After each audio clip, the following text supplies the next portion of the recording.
Some days in PEDS, I really believe that I am the best paediatric cannulator. I have this feeling that I could get any cannula in, and I hope someone asks me for a difficult one. But then something happens on one occasion where I don't get the cannula in, and for some reason I then start to go from thinking I'm brilliant at cannulating to thinking I'm terrible at cannulating. I don't know why, but when it happens, I can get myself into a spiral where I suddenly know that I'm going to fail the next cannula as well. And then I do. And of course, I know that it's me contributing to that, but it's very hard to break the cycle. And it happens to me frequently, even though I've been doing paediatrics for over 20 years. How can we stop this cycle of negative thinking after procedural failure?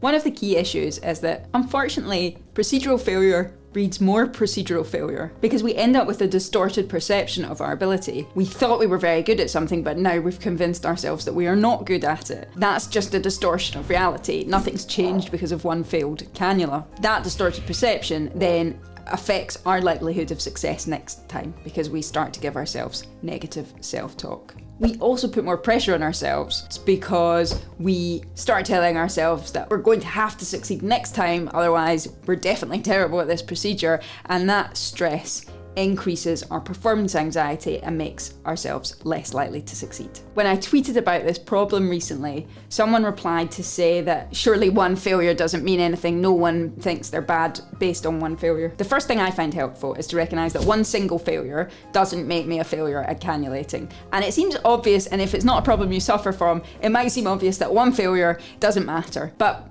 it can to some people, and what we need to do is to tell ourselves that it doesn't, to think about the bigger picture.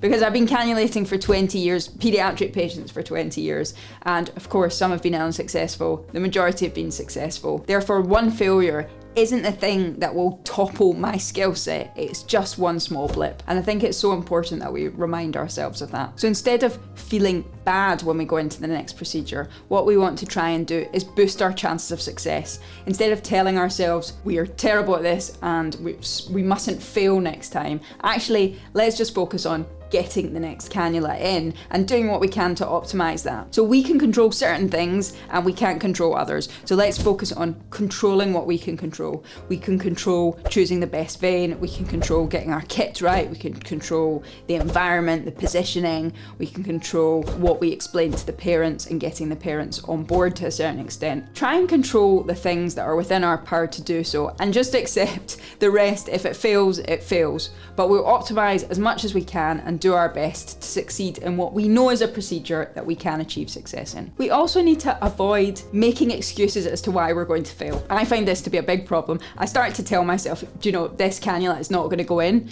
And I've said it many times before we've even gone up to the patient. The child's got terrible veins, or the child's dehydrated. You just have a bad feeling about this, or I'm very tired after a long day. All of these things start to talk myself out of the procedure before I've actually even approached the patient or started it. That negative cycle does not breed success.